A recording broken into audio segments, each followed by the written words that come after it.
Black body and black body radiation curves.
भाई सारे बेटा सबको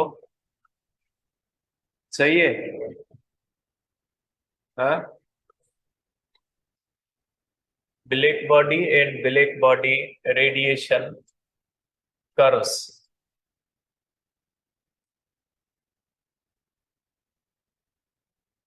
black body and black body radiation curves बेटा, ठीक है। अब इसको समझने से पहले आपको पता होना चाहिए कि थर्मल रेडिएशन किसको कहा जाता है। तो पहले हम करते हैं बेटा, थर्मल रेडिएशन किसको कहा जाता है बेटा।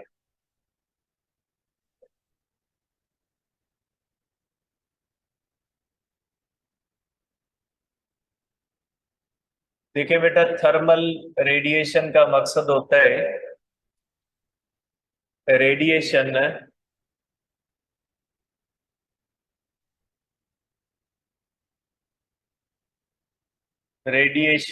Emitted electromagnetic. बेटा यहाँ पे रेडिएशन का मतलब है इलेक्ट्रोमैग्नेटिक रेडिएशन। जाहिर है मैकेनिकल वेव तो चीजें इमिट नहीं करती। Radiation emitted by bodies due to temperature बेटा, टेम्परेचर और मॉलिक्यूलर या एटॉमिक ओसिलेशंस। ठीक है बेटा, थोड़ा ध्यान से समझिएगा। बहुत ही इंपॉर्टेंट टॉपिक है, बहुत बड़ा टॉपिक है, लेकिन हम इसको उसी लेवल पे पढ़ेंगे कि आपको जस्ट उसकी बेसिक समझ में आ जाए। तो बेटा, radiation emitted by bodies due to temperature और मॉलिक्यूलर एटॉमिक ओसिलेशंस। ठीक है बेटा। अब इसका मतलब क्या होता है बेटा। देखिए बेटा, हमने चैप्टर 16 के अंदर इलेक्ट्रोमैग्नेटिक वेव्स पढ़ी है, और उसके अंदर हमने ये पढ़ा है कि जो एक्सीलेटेड चार्जेस होती है वो इलेक्ट्रोमैग्नेटिक वेव्स इमिट करती है। और चैप्टर 11 के अंदर हमने ये बात पढ़ी है कि हर बॉडी के जो एटम्स और मॉलिक्यूल्स होते हैं वो वाइब्रेट कर रहे होते हैं। एटम्स और मॉलिक्यूल्स के अंदर इलेक्ट्रॉन्स होते हैं और मटेरियल्स के अंदर फ्री इलेक्ट्रॉन्स होते हैं। तो टेम्परेचर की वजह से वो फ्री इलेक्ट्रॉन्स जो होते हैं वो हार्मोनिक मोशन करते हैं, वाइब्रेटरी मोशन करते हैं। मॉलिक्यूल्स या एटम्स, उनके अंदर जो मौजूद चार्जेस होती हैं वो भी ओसिलेटरी मोशन करती है। और नतीजा ये निकलता है कि हर बॉडी जो होती है वो हर टेम्परेचर पे रेडिएशन इमिट कर रही है। हर बॉडी हर टेम्परेचर पे रेडिएशन इमिट करती है। ठीक है, ध्यान में रखिएगा। और कोई भी बॉडी अगर 0 केल्विन पे चली जाएगी तो उसमें से निकलने वाली रेडिएशन 0 हो जाएगी। बाकी हर टेम्परेचर पे बॉडी से रेडिएशन निकलती है। अगर आप आम तरह से देखें तो आम तरह से बॉडीज में से रेडिएशन निकलते हुए आपको नजर नहीं आती, इसलिए कि आम टेम्परेचर्स पे जो किसी भी बॉडी से रेडिएशन इमिट होती है वो रेडिएशन इंफ्रारेड रेडिएशन होती है, जिसको हमारी आंख देख नहीं सकती।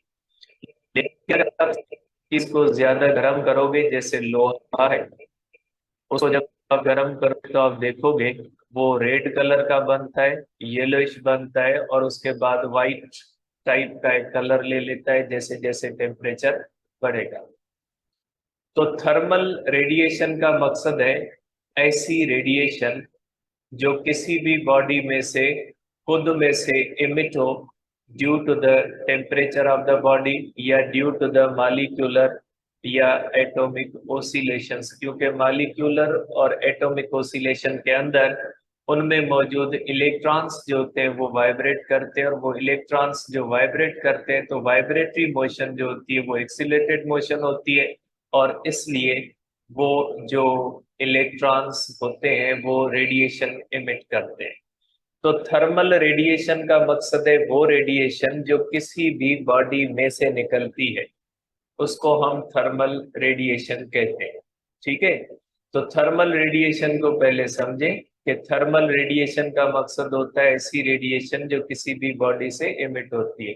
नॉर्मली जो बॉडीज होती हैं वो इंफ्रारेड रेडिएशन इमिट करती है, और हर बॉडी हर टेम्परेचर पे ये रेडिएशन इमिट करती है। और ये जो होती है, ये रेडिएशन की nature of radiation, nature of radiation,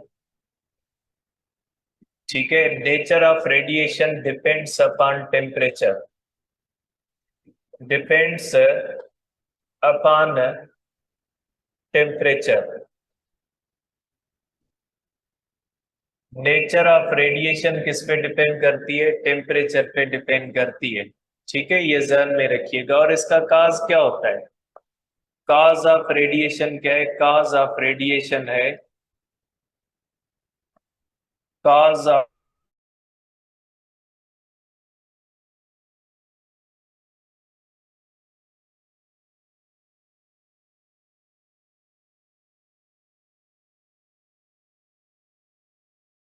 atomic oscillators का मकसद होता है बेटा, ये जो एटम्स मॉलिक्यूल वाइब्रेट करते हैं ना, इनकी वजह से इलेक्ट्रोमैग्नेटिक रेडिएशन एमिट होती है। At ordinary temperatures, ordinary temperature infrared radiation is emitted। ठीक है, अब यहाँ पे अब एक और बात इसमें जो है वो आप समझे।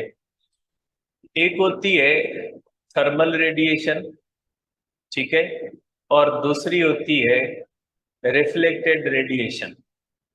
थर्मल रेडिएशन और रिफ्लेक्टेड रेडिएशन में फर्क होता है, थोड़ा फर्क जो है वो उसमें होता है, उसको आप समझें कि थर्मल रेडिएशन और जो है वो हमारे पास रिफ्लेक्टेड रेडिएशन क्या होती है। Thermal radiation, thermal radiation and reflected radiation,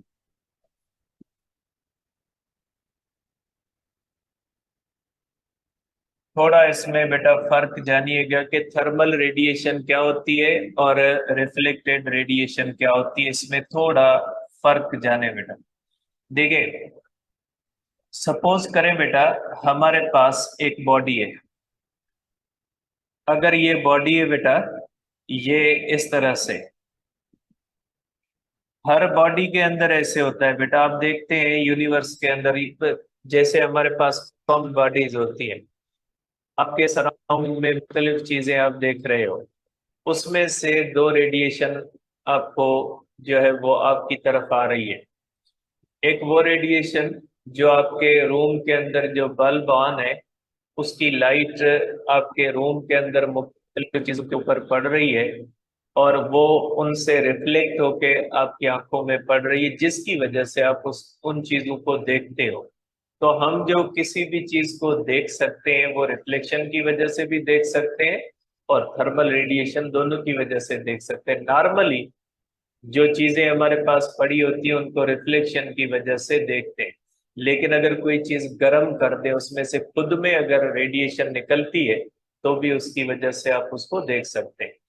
तो रिफ्लेक्टेड रेडिएशन का मकसद है किसी भी बॉडी के ऊपर जो किसी और सोर्स से आने वाली लाइट पड़ रही होती है, और वो सोर्स से आने वाली लाइट उससे रिफ्लेक्ट होकर आपकी आंखों में पड़ रही है, तो उसको हम कहते हैं कि ये रिफ्लेक्टेड रेडिएशन है। और रिफ्लेक्टेड रेडिएशन के बारे में हमने यहाँ पे नहीं पढ़ना। रिफ्लेक्टेड रेडिएशन को थर्मल रेडिएशन नहीं कहा जाता। हमें जो ब्लैक बॉडी के अंदर पढ़ना है वो थर्मल रेडिएशन के बारे में पढ़ना है, कि ये ब्लैक बॉडी में से जो थर्मल रेडिएशन, या किसी भी आम कॉमन बॉडी से जो थर्मल रेडिएशन निकलती है ना, हमने उसके बारे में पढ़ना है, हमने रिफ्लेक्टेड के बारे में नहीं पढ़ना। ये होती है इस तरह से कि सपोज करें कि इसका कलर आपको इस तरह से व्हाइट लाइट आ रही है बेटा। अब ये व्हाइट शायद आपको यहाँ पे नजर ना आए बेटा, कि यहाँ पे सपोज करें, यहाँ पे मैं इसको कर लेता हूँ कि यहाँ पे एक जो है वो कोई भी कलर मैं कर लेता हूँ, क्योंकि व्हाइट शायद यहाँ पे नजर ना आए बेटा। अब ये व्हाइट लाइट है बेटा, ये आ जाएगा, इसको मैं आपको भेजता हूँ पीडीएफ के अंदर आ जाए, आप समझें कि ये व्हाइट लाइट है बेटा। ठीक है, ये व्हाइट लाइट है बेटा, आ जाएगा, मैं पीडीएफ भेजता हूँ अभी, आप सिर्फ समझ लें। ये व्हाइट लाइट जब इसके ऊपर फॉल करती है बेटा, ठीक है, तो इसमें सारे कलर होते हैं। सपोज करें ब्लू कलर ये यहाँ से रिफ्लेक्ट होता है। अगर ब्लू कलर रिफ्लेक्ट होता है तो इस बॉडी का कलर आपको ब्लू नजर आएगा, तो ये रिफ्लेक्टेड रेडिएशन है। इसको हम कहते हैं रिफ्लेक्टेड रेडिएशन।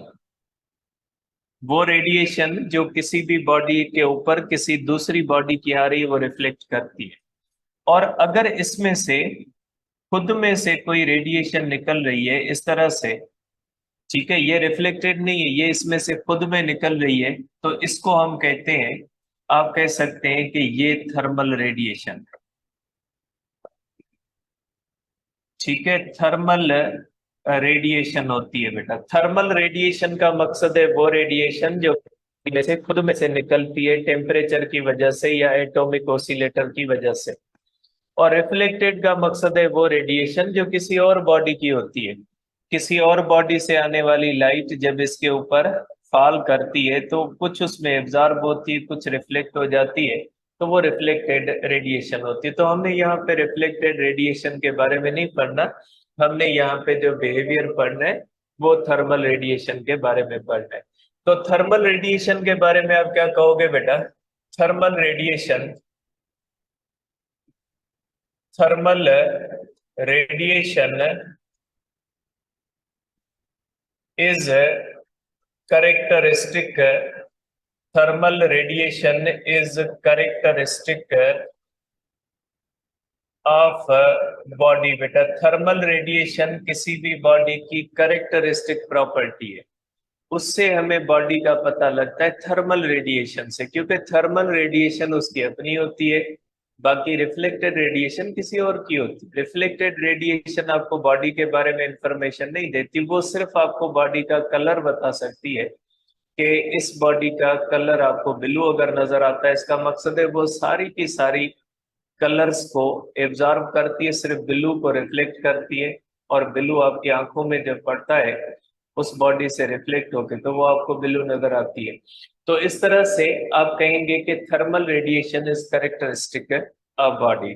ठीक है, अब अगर हमें थर्मल रेडिएशन को स्टडी करना है, फॉर एग्जांपल अगर ये पेन है, मैं चाहता हूं कि मैं इसकी थर्मल रेडिएशन को स्टडी करूं, तो इसमें से दो किस्मों के रेज आ रहे हैं। ठीक है, एक वो रे जो इसके ऊपर पड़ रहे हैं और रिफ्लेक्ट हो रहे हैं, एक वो रे जो इसमें से खुद में से एमिट हो रहे हैं।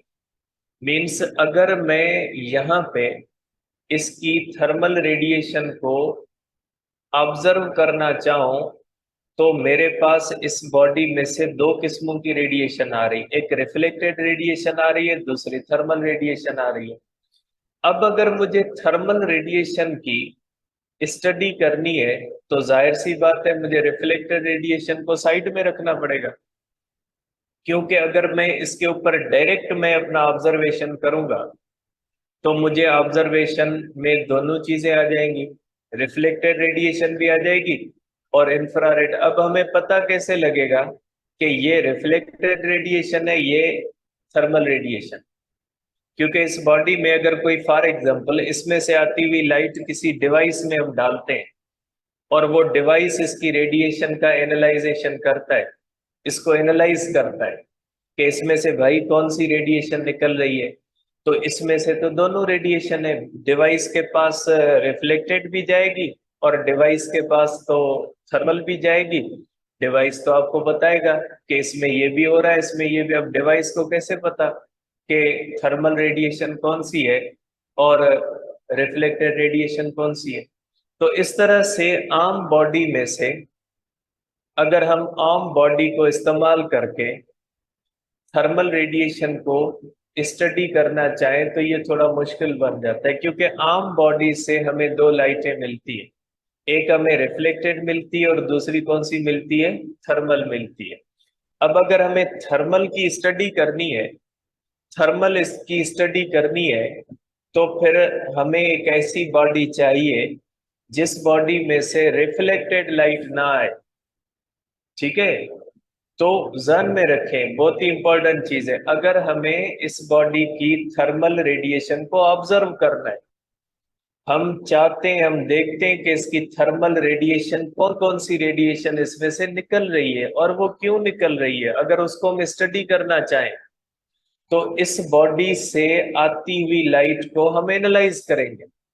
अब इस बॉडी से तो दो लाइट्स आ रही है, इस बॉडी से तो दो लाइट्स आ रही है, एक रिफ्लेक्टेड लाइट आ रही है और दूसरी आ रही है इसमें से थर्मल रेडिएशन। अब दोनों को जब हम डिवाइस में भेजेंगे तो डिवाइस तो दोनों को कंबाइन करके एनालाइज करेगा। अब डिवाइस को क्या पता कि इसमें से रिफ्लेक्ट क्या हो रहा है और इसमें से थर्मल, क्योंकि रेडिएशन तो एक जैसी होती है, तो डिवाइस के लिए दोनों रेडिएशन को अलग करना इम्पॉसिबल होता है।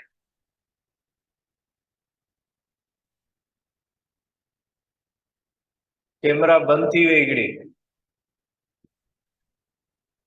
बेटा एक कैमरा बंद हो गया, देखते हैं। अगर हमें किसी भी बॉडी की थर्मल रेडिएशन को स्टडी करना है तो थर्मल रेडिएशन को स्टडी करने के लिए जरूरी है कि हमारे पास एक ऐसी बॉडी हो जिसमें से रिफ्लेक्शन ना हो। ठीक है, क्योंकि अगर रिफ्लेक्शन होगी तो थर्मल रेडिएशन और रिफ्लेक्टेड रेडिएशन को फिल्टर करने का हमारे पास कोई तरीका नहीं है। कि अगर इस बॉडी की थर्मल रेडिएशन को स्टडी करनी है तो हमारे पास इसमें से रिफ्लेक्टेड रेडिएशन भी आ रही है और थर्मल रेडिएशन भी आ रही है। अगर हम इसका एनालाइजेशन करेंगे, इसको एनालाइज करेंगे, तो हमारे जो एनालिसिस होगा उस एनालिसिस के अंदर ये दोनों कंबाइंड होंगी और हमें किसी भी थर्मल रेडिएशन का अलग से एनालिसिस नहीं मिल पाएगा। ठीक है, तो इसके लिए जरूरी है कि हमें एक ऐसी बॉडी चाहिए जो रिफ्लेक्ट ना करे। तो ब्लैक बॉडी का कॉन्सेप्ट यहाँ से आता है, क्योंकि हमें बॉडी में से निकलने वाली थर्मल रेडिएशन को स्टडी करना है और हम चाहते हैं कि हम सिर्फ बॉडी की थर्मल रेडिएशन को स्टडी करें। तो इसलिए आम बॉडीज के अंदर इसको स्टडी करना हमारे लिए पॉसिबल नहीं है, क्योंकि आम बॉडीज से में से रिफ्लेक्टेड रेडिएशन भी होती है और थर्मल रेडिएशन होता है। अगर हम इन आम बॉडी का एनालिसिस करेंगे तो ये दोनों कंबाइंड रेडिएशन होगी और कंबाइंड हमें एक एनालिसिस मिलेगा जिसको आप सिर्फ ये नहीं कह सकते कि ये थर्मल रेडिएशन का एनालिसिस है। ठीक है, अब आपके माइंड में होगा कि फिर अंधेरे में अगर रख दे तो, बेटा अंधेरे के अंदर भी इंफ्रारेड रेडिएशन बॉडी से रिफ्लेक्ट हो रही होती है। आपने मुख्तलिफ जगहों पे हो सकता है।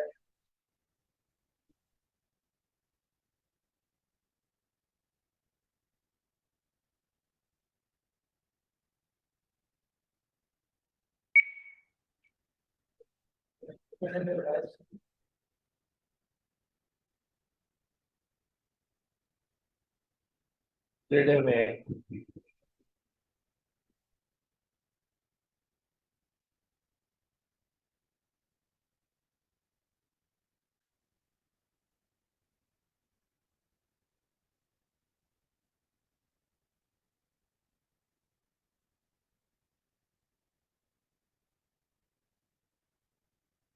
तो बेटा अगर हम किसी भी बॉडी की थर्मल रेडिएशन का एनालिसिस करना चाहते हैं तो हमें एक ऐसी बॉडी की जरूरत होगी जो बॉडी रिफ्लेक्ट ना करे, ठीक है। और अगर रिफ्लेक्ट नहीं करती तो फिर उसमें से जो रेडिएशन हमें मिलेगी वो सिर्फ थर्मल रेडिएशन मिलेगी। क्योंकि अगर बॉडी रिफ्लेक्ट करेगी तो रिफ्लेक्टेड रेडिएशन और थर्मल रेडिएशन दोनों होगी, तो कॉमन बॉडीज के अंदर दोनों होती है। मैं बात कर रहा था अंधेरे की, कि अगर आपके माइंड में होगा कि किसी बॉडी को अंधेरे में रखें, हाँ? आपको नहीं मिलना अगर गर्ल्स के डिनर एंट्री टेस्ट में बंद न करे। तो देखिए आप कह सकते हैं कि जो अंधेरा होता है उसके अंदर भी इंफ्रारेड रेडिएशन रिफ्लेक्ट हो रही थी। हर बॉडी से इंफ्रारेड रेडिएशन निकल रही होती है जो अंधेरे के अंदर भी मुख्तलिफ बॉडी से रिफ्लेक्ट हो रही है, लेकिन हम उनको देख इसलिए नहीं सकते क्योंकि इंफ्रारेड रेडिएशन जो होती है उसको हमारी आंख डिटेक्ट नहीं कर सकते। आपने मुख्तलिफ वीडियोस फिल्में देखी होगी जिसके अंदर ऐसे डिवाइसेस हैं जो अंधेरे के अंदर देखते हैं, वो इंफ्रारेड रेडिएशन को इस्तेमाल करते हैं। इसका मतलब है अगर किसी भी बॉडी को अंधेरे में भी रख देना तो भी उसमें से हमारे पास दो रेडिएशन होती है, एक रिफ्लेक्टेड रेडिएशन होती है और दूसरी जो होती है वो थर्मल रेडिएशन होती है। तो आप कह सकते हैं कि आम नॉर्मली हमारे लिए ऐसा करना पॉसिबल ही नहीं है कि किसी भी बॉडी की सिर्फ थर्मल रेडिएशन का एनालिसिस करें। तो इस मकसद से साइंटिस्टों ने ये सोचा कि अगर हमारे पास एक ऐसी बॉडी हो जो जितनी भी रेडिएशन आए उसको एब्जॉर्ब कर ले, वो क्योंकि रेडिएशन ना आए ऐसा तो पॉसिबल नहीं है। रेडिएशन तो हर बॉडी के ऊपर किसी और बॉडी से आ ही जाएगी, क्योंकि हर बॉडी इंफ्रारेड रेडिएशन, यहाँ पे जितनी भी चेयर्स पड़ी है हर में से रेडिएशन निकल रही है। भले आप यहाँ पे लाइट्स बंद कर दे, भले यहाँ पे अंधेरा कर दे, तो हर चेयर से इंफ्रारेड रेडिएशन निकल रही है और वो दूसरी चेयर से स्ट्राइक करके रिफ्लेक्ट भी कर रही है। तो भले हम अंधेरे का इस्तेमाल करें लेकिन फिर भी हर बॉडी से दो किस्मों की रेडिएशन हमें मिलती है, एक थर्मल रेडिएशन और दूसरी रिफ्लेक्टेड रेडिएशन। और हमें स्टडी करनी है सिर्फ थर्मल रेडिएशन। इसका मकसद है हम रिफ्लेक्शन को खत्म नहीं कर सकते। अगर हम रिफ्लेक्शन को खत्म नहीं कर सकते तो साइंटिस्टों ने सोचा कि हमारे पास एक ऐसी आइडियल बॉडी होनी चाहिए जो रिफ्लेक्ट ही ना करे और जिसके ऊपर जितनी भी रेडिएशन पड़े वो सब की सब रेडिएशन को अगर एब्जॉर्ब कर ले तो फिर उसमें से रिफ्लेक्टेड रेडिएशन खत्म हो जाएगी। जब रिफ्लेक्टेड रेडिएशन खत्म हो जाएगी तो उसमें से हमें सिर्फ थर्मल रेडिएशन मिलेगी।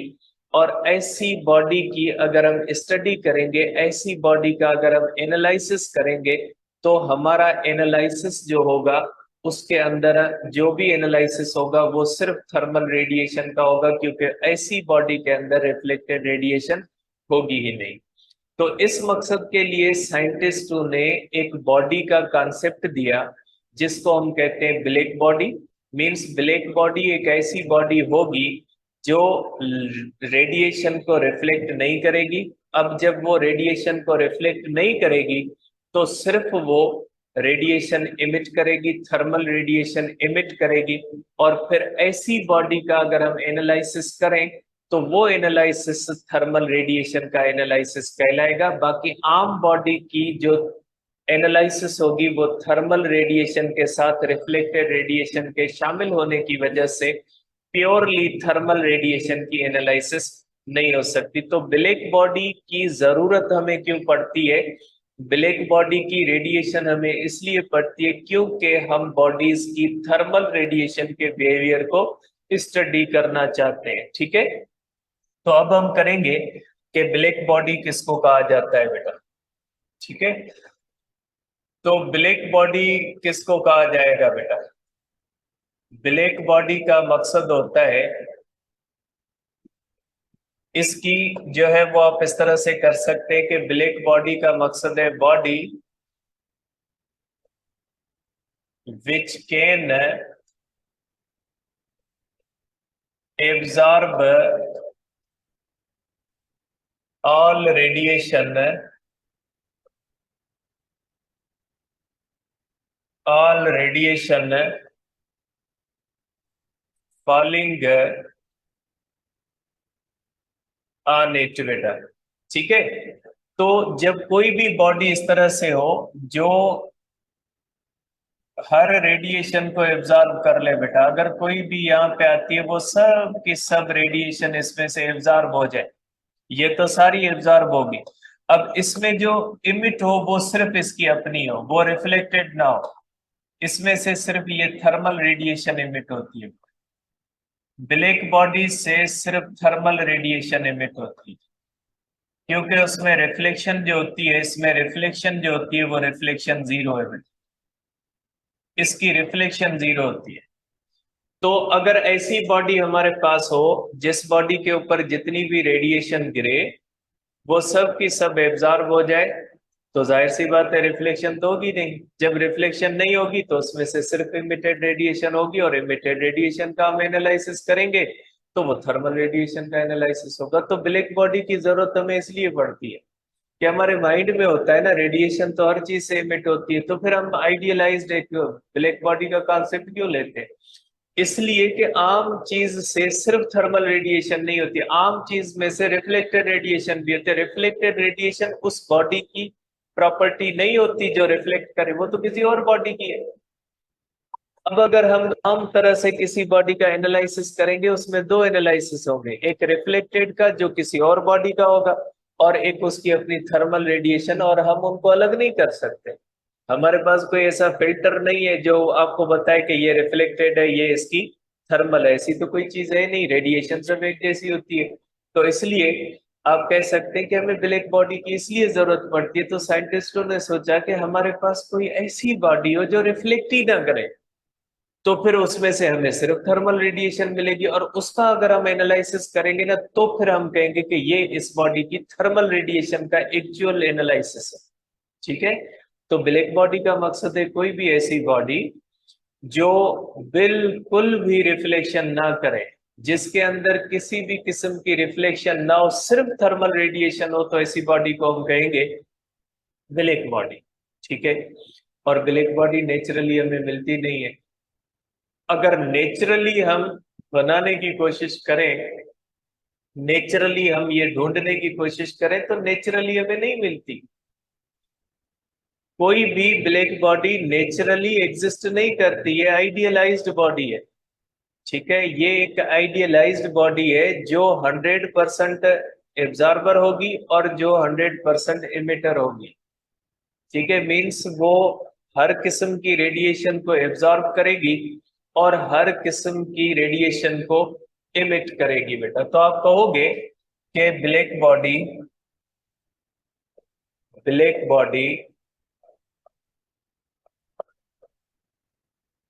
Is perfect absorber as well as